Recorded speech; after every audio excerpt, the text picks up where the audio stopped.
आज का अपना फर्स्ट और मोस्ट इंपॉर्टेंट क्वेश्चन है limit for registration of birth in India is, यानी कि बर्थ के कितने दिन के भीतर उसका रजिस्ट्रेशन करवा देना अनिवार्य है। इसका ऑप्शन है 7 डेज, बी ऑप्शन है 21 डेज, सी ऑप्शन है 11 डेज और डी ऑप्शन है 51 डेज। अगर फ्रेंड्स आपको इन क्वेश्चनों के आंसर आते हैं तो प्लीज साथ साथ में कमेंट बॉक्स में कमेंट भी करते रहना। तो इस क्वेश्चन का करेक्ट आंसर क्या होगा? Option B 21 days. बर्थ के 21 डेज के भीतर उसका रजिस्ट्रेशन करवा देना अनिवार्य है। और साथ में एक बात और रिमेंबर रखना, अगर किसी पर्सन की डेथ हो जाती है तो उसका रजिस्ट्रेशन भी 21 डे के भीतर भीतर करवा देना चाहिए। नेक्स्ट क्वेश्चन है incubation period of meningococcal meningitis, यानी कि हमें मेनिंगोकोकल मेनिंजाइटिस का इंक्यूबेशन पीरियड बताना है। इसका ऑप्शन ए है 3 to 4 डेज, बी ऑप्शन है 14 डेज, सी ऑप्शन है 21 डेज और डी ऑप्शन है 10 डेज। तो इस क्वेश्चन का करेक्ट आंसर क्या होगा? Option A 3 to 4 days. Next question है कॉम्प्लिकेशन ऑफ टाइफाइड फ्यूरीज, यानी कि हमें टाइफाइड का कॉम्प्लिकेशन बताना है। इसका ऑप्शन ए है इंटेस्टाइनल हेमरेज, बी ऑप्शन है इंटेस्टाइनल परफोरेशन, ऑप्शन सी है शॉक और डी ऑप्शन है ऑल ऑफ अबव। तो इस क्वेश्चन का करेक्ट आंसर क्या होगा? Option D all of above. इस क्वेश्चन का all of above correct answer क्यों हुआ? क्योंकि टाइफाइड की सीवियर स्टेज में इंटेस्टाइन का परफोरेशन हो जाता है, जिस वजह से इंटेस्टाइनल हेमरेज अक्कर हो जाता है और इंटेस्टाइनल हेमरेज अक्कर होने की वजह से पेशेंट शॉक में चला जाता है। इसलिए इस क्वेश्चन के अंदर all of above correct answer हुआ। इसीलिए टाइफाइड फीवर को क्या बोला जाता है? इंटेस्टाइनल फीवर भी बोला जाता है, यानी कि टाइफाइड फीवर का अनदर नाम इंटेस्टाइनल फीवर भी होता है। नेक्स्ट क्वेश्चन है कॉम्प्लिकेशन ऑफ कोलेराइज, यानी कि हमें क्वेश्चन में कोलेरा की कॉम्प्लिकेशन के बारे में पूछा गया है। इसका ऑप्शन है सीवियर डिहाइड्रेशन, बी ऑप्शन है रीनल फेलियर, ऑप्शन सी है शॉक और डी ऑप्शन है ऑल ऑफ अबव। तो इस क्वेश्चन का करेक्ट आंसर क्या होगा? Option D all of above. इस क्वेश्चन का all of above correct answer क्यों हुआ? क्योंकि कोलेरा के अंदर सीवियर डायरिया होता है और सीवियर डायरिया की वजह से पेशेंट के अंदर सीवियर डिहाइड्रेशन होगा और सीवियर डिहाइड्रेशन की वजह से क्या होगा? किडनी फेलियर के चांसेस रहेंगे और पेशेंट शॉक में चला जाएगा। नेक्स्ट क्वेश्चन है best indicator of growth measurement is for a child, यानी कि चाइल्ड के लिए सबसे बेस्ट इंडिकेटर कौन सा रहता है ग्रोथ मेजरमेंट के लिए? इसका ऑप्शन ए है हाइट, बी ऑप्शन है mid arm circumference, option C है वेट और डी ऑप्शन थाई सरकमफेरेंस। तो इस क्वेश्चन का करेक्ट आंसर क्या होगा? ऑप्शन सी वेट।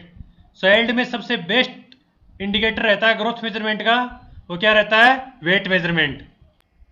और जो मिड आर्म सरकमफेरेंस है वो किस लिए यूज में लिया जाता है?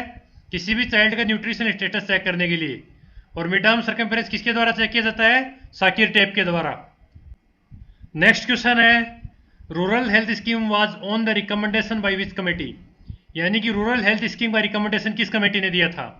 इसका ऑप्शन ए है भोर कमेटी, बी ऑप्शन है चड्डा कमेटी, ऑप्शन सी है श्रीवास्तव कमेटी और डी ऑप्शन है मुखर्जी कमेटी। तो इस क्वेश्चन का करेक्ट आंसर क्या होगा? Option C Srivastava committee. Next important note है, ये भी आपको ध्यान में रखना है, one basic health worker for 10,000 population was recommended by Chadha committee, यानी कि चड्डा कमेटी ने 10,000 पॉपुलेशन पर वन बेसिक हेल्थ वर्कर के लिए रिकमेंडेशन दिया था। नेक्स्ट इंपॉर्टेंट क्वेश्चन है a person with no sign of disease but may transmit it card, यानी कि किसी पर्सन में डिजीज कंडीशन है, कोई भी साइन नहीं है बट उस डिजीज कंडीशन को ट्रांसमिट कर सकता है, उसको क्या बोलेंगे? इसका ऑप्शन ए है कैरियर पर्सन, बी ऑप्शन है मीडिएटर पर्सन, सी ऑप्शन है इन्फेक्टेड पर्सन और डी ऑप्शन है नन ऑफ दीज। तो इस क्वेश्चन का करेक्ट आंसर क्या होगा? Option A carrier person. Carrier person वो पर्सन होता है जिसमें डिजीज कंडीशन है, कोई भी साइन नहीं रहता बट फिर भी उस डिजीज कंडीशन को one person to another person के अंदर वो स्प्रेड कर सकता है। नेक्स्ट इंपॉर्टेंट क्वेश्चन है स्वच्छ भारत अभियान वाज स्टार्टेड इन इंडिया, यानी कि इंडिया में स्वच्छ भारत अभियान कभी स्टार्ट हुआ था? इसका ऑप्शन ए है 15 अगस्त 2014, ऑप्शन बी है 26 जनवरी 2014, ऑप्शन सी है 12 मई 2016 और डी ऑप्शन है 2 अक्टूबर 2014। तो स्वच्छ भारत अभियान इंडिया में कभी स्टार्ट हुआ था? इसका करेक्ट आंसर क्या होगा? ऑप्शन डी 2 अक्टूबर 2014। नेक्स्ट इंपॉर्टेंट क्वेश्चन है eligible couple should be registered eight, यानी कि जो एलिजिबल कपल होते हैं उसका रजिस्ट्रेशन या फिर रिकॉर्ड कहाँ पर मेंटेन किया जाता है? इसका ऑप्शन ए है CHC, बी ऑप्शन है PHC, ऑप्शन सी है डिस्ट्रिक्ट हॉस्पिटल और डी ऑप्शन है सब सेंटर। तो इस क्वेश्चन का करेक्ट आंसर क्या होगा? Option D sub centre. Eligible couple का रजिस्ट्रेशन कहाँ पर किया जाता है? सब सेंटर पर। और इंडिया में एलिजिबल कपल कितने हैं? पर 1000 पर 150 to 180। नेक्स्ट क्वेश्चन है 3-tier system of health care delivery in rural area will be recommended by. यानी कि रूरल एरिया में 3-tier सिस्टम का रिकमेंडेशन कौन सी कमेटी ने दिया था? इसका ऑप्शन ए है चड्डा कमेटी, बी ऑप्शन है मुखर्जी कमेटी, ऑप्शन सी है भोर कमेटी और डी ऑप्शन श्रीवास्तव कमेटी। तो इस क्वेश्चन का करेक्ट आंसर क्या होगा? Option D Shrivastava committee. और श्रीवास्तव कमेटी के लिए मैंने दो और इंपॉर्टेंट पॉइंट इंक्लूड किए हैं। Reorientation of medical education also recommended by Shrivastava committee. यानी कि ROME का रिकमेंडेशन भी श्रीवास्तव कमेटी ने दिया था और विलेज हेल्थ गाइड का रिकमेंडेशन भी श्रीवास्तव कमेटी ने दिया था। नेक्स्ट क्वेश्चन है PHC will be managed by. यानी कि प्राइमरी हेल्थ केयर सेंटर किसके द्वारा मैनेज किया जाता है? इसका ऑप्शन ए है SNO, बी ऑप्शन है मेडिकल ऑफिसर, सी ऑप्शन है हेल्थ गाइड और डी ऑप्शन है मेडिकल ऑफिसर। तो इस क्वेश्चन का करेक्ट आंसर क्या होगा? Option D medical officer. PHC का मैनेजमेंट किसके द्वारा किया जाता है? मेडिकल ऑफिसर के द्वारा। और जो सब सेंटर है उसका मैनेजमेंट किसके द्वारा किया जाता है? मल्टीपर्पज हेल्थ वर्कर के द्वारा। नेक्स्ट और मोस्ट इंपॉर्टेंट क्वेश्चन है स्लोगन ऑफ WHO 2020।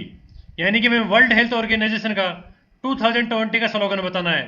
इसका ऑप्शन ए है depression let's talk, option B है universal health coverage everyone and everywhere, option C है support the nurses and midwife और डी ऑप्शन है नन ऑफ दीज। तो इस question का करेक्ट आंसर क्या होगा? Option C support the nurses and midwife. और 2018 और 2019 का बिल्कुल सेम स्लोगन था। वो क्या था? Universal health coverage everyone and everywhere. और 2017 का स्लोगन क्या था? Depression let's it's talk.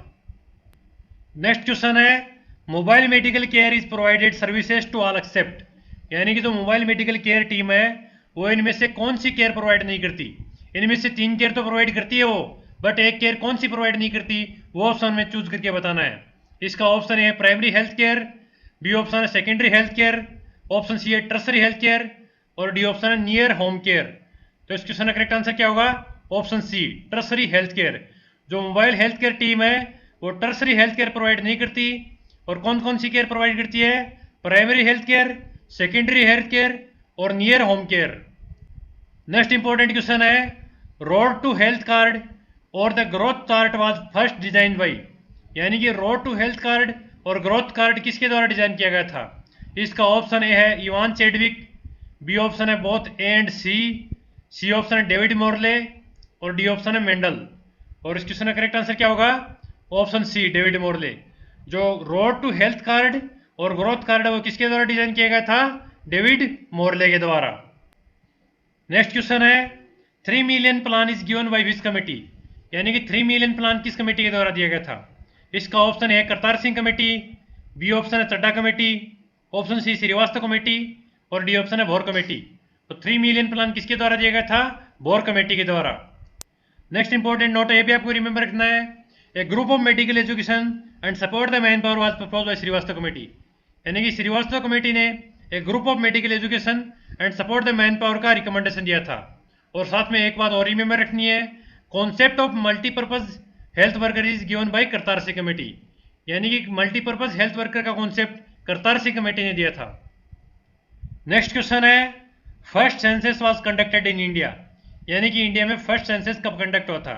इसका ऑप्शन ए है 1882, बी ऑप्शन है 1775, ऑप्शन सी है 1881 और डी ऑप्शन है 1702। तो इस क्वेश्चन का करेक्ट आंसर क्या होगा? ऑप्शन सी 1881 में। 1881 में क्या कंडक्ट हुआ था? इंडिया में फर्स्ट सेंसस कंडक्ट हुआ था। और लास्ट टाइम कब सेंसस कंडक्ट हुआ था?